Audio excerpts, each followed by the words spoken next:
I guess, more treatment. But I think my routine and everything, I try and keep it the same as possible. And um, I mean, at this point, you're treating something for whatever you gotta do. If something's not right wherever you are, whoever you are on the team or whatever. So my routine, I try and make sure it stays the same no matter what. The biggest thing I think is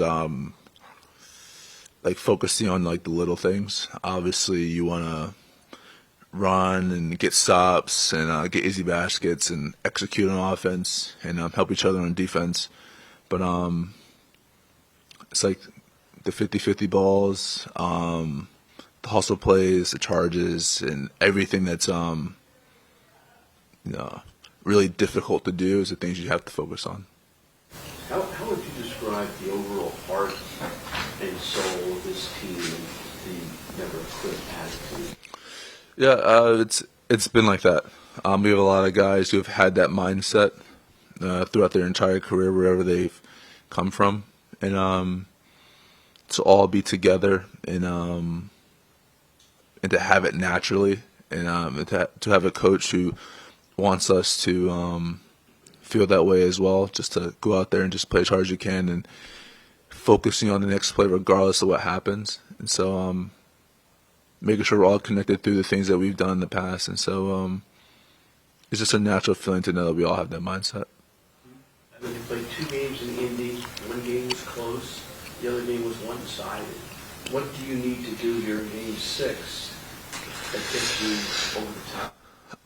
We need to forget what happened these past 5 games and just understand that tomorrow is going to be different. And so they're going to be ready to go. The crowd's going to be into it. And for us, there's going to be things where we just need to focus on sticking together. And things might not go our way, but it's all about how we respond to certain things. And so just making sure we're together no matter what. You said we need to forget what happened the first 5 games, but we don't do that, right? You used Miami game last year. Maybe I'm assuming maybe something happened in this series. Mm-hmm. You don't want to do it. No, when I mean forget it, I mean like forget how we won. Like it's not. You got to understand like what has worked and what hasn't. Obviously, you go through film and all that stuff, but just because we won 3 games or just because one game was close, one game wasn't, doesn't mean it's going to help us in the next. We can't completely forget about the game, but we have to understand that circumstances may change and something in the game may change, so it's not going to be the same kind of script. Pretty good sense of the history of the franchise, because more than most players did that. Do you get a nice sense of what this getting the conference finals for the first time since 2000 would mean for the franchise and the fans and stuff like that? It would mean a lot. It would mean a lot, but I'll think about that if we get there.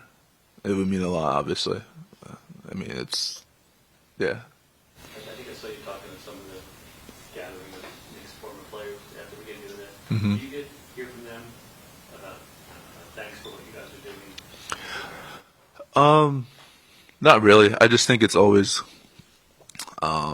important to kind of embrace those who've set a foundation and the things all those players did,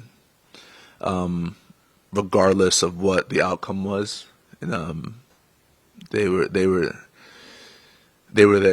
and for them to come back and to do the things that they're doing on the sidelines, being into the game is awesome. So I thank them for that.